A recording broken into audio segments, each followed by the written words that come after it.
India में election commission ने एक हिस्टोरिक डिसीजन लिया है।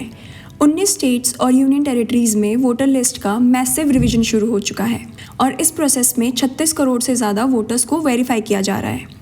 लेकिन ये कोई नया एक्सपेरिमेंट नहीं है, ये इंडिया के इलेक्टोरल सिस्टम का SIR का थर्ड फेज है। SIR यानी स्पेशल इंटेंसिव रिवीजन। इसका सिंपल मतलब है वोटर लिस्ट को कम्प्लीटली क्लीन और एक्यूरेट बनाना। पर आखिर इसकी जरूरत क्या है? इलेक्शन कमीशन के अकॉर्डिंग माइग्रेशन बढ़ गया है, डुप्लीकेट एंट्रीज एग्जिस्ट करती हैं, डेड वोटर्स लिस्ट में रह जाते हैं और कभी कभी रॉन्ग एंट्रीज भी हो जाती हैं। इसीलिए वोटर लिस्ट को फ्रेश अपडेट करना जरूरी है, इन सभी में करेक्शन करके। अब अगर हम हिस्ट्री देखें तो स्पेशल इंटेंसिव रिवीजन इंडिया में पहली बार 1951-52 के आसपास शुरू हुआ था, जब इंडिया ने अपनी पहली डेमोक्रेटिक वोटर लिस्ट बिल्ड की थी। उसके बाद अलग अलग डेकेड्स में मल्टीपल रिविजन्स होते रहे, लेकिन last major nationwide intensive revision 2002 से 2004 के बीच में हुआ था। उसके बाद से मोस्टली कंटिन्यूअस अपडेट्स ही चल रहे थे।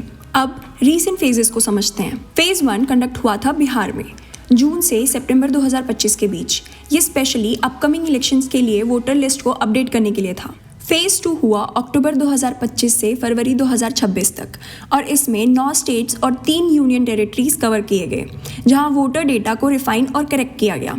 अब आता है फेज 3 जो 14 मई को अनाउंस हुआ और ये अब तक का सबसे बड़ा फेज है। इस बार 16 स्टेट्स और 3 यूनियन टेरिटरीज कवर हो रहे हैं, जिसमें महाराष्ट्र, कर्नाटक, दिल्ली, हरियाणा, पंजाब जैसे कई बड़े स्टेट्स और यूटीज इंक्लूडेड हैं। लेकिन इस प्रोसेस में हिमाचल प्रदेश, JNK और लद्दाख को एक्सक्लूड किया गया है वेदर और एडमिनिस्ट्रेटिव रीजंस की वजह से। ये पूरा प्रोसेस 7 स्टेप्स में होता है।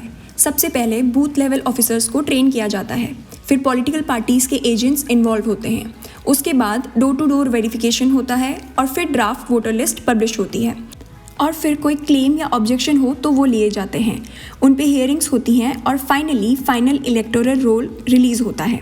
इस SIR फेज़ के प्रोसेस में 3.94 lakh booth level officers, 3.42 lakh booth level agents और 36 करोड़ से ज़्यादा वोटर्स कवर होंगे, जो कि अपने आप में काफ़ी बड़ा नंबर है। ये दुनिया के लार्जेस्ट वोटर वेरिफिकेशन एक्सरसाइज में से एक है। इलेक्शन कमीशन का कहना है कि इसका मेन गोल है ट्रांसपेरेंसी और एक्यूरेसी, ताकि सिर्फ एलिजिबल वोटर्स ही लिस्ट में रहें। हालांकि कई लोगों का मानना है कि इतना बड़ा डेटा रिवीजन पॉलिटिकल इम्पैक्ट भी क्रिएट कर सकता है, क्योंकि वोटर लिस्ट डायरेक्टली इलेक्शंस को इन्फ्लुएंस करते हैं।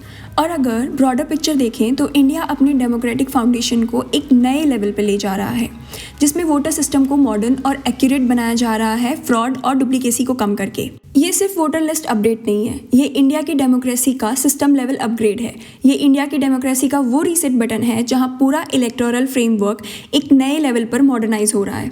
और इसका इम्पैक्ट सिर्फ डाटा या सिस्टम तक लिमिटेड नहीं है, ये हर उस सिटीजन से जुड़ा है जो वोट देता है और अपनी आवाज़ से डेमोक्रेसी को शेप करता है। क्योंकि आखिर में डेमोक्रेसी सिस्टम या मशीन से नहीं चलती, वो चलती है भरोसे पर, लोगों पर और उनकी आवाज़ पर। और जब सिस्टम और आवाज़ दोनों एक साथ स्ट्रांग हो जाते हैं तो सिर्फ इलेक्शन नहीं बदलते, देश का फ्यूचर बदल जाता है। और अब आप सबके लिए एक बड़ा सवाल, इस मैसिव वोटर क्लीनअप के बाद क्या इंडिया के इलेक्शंस और ज़्यादा ट्रांसपेरेंट, फेयर और एक्यूरेट हो पाएंगे? अपनी राय हमें ज़रूर बताएं, कमेंट सेक्शन में लिखिए आप इस चेंज को कैसे देखते हैं।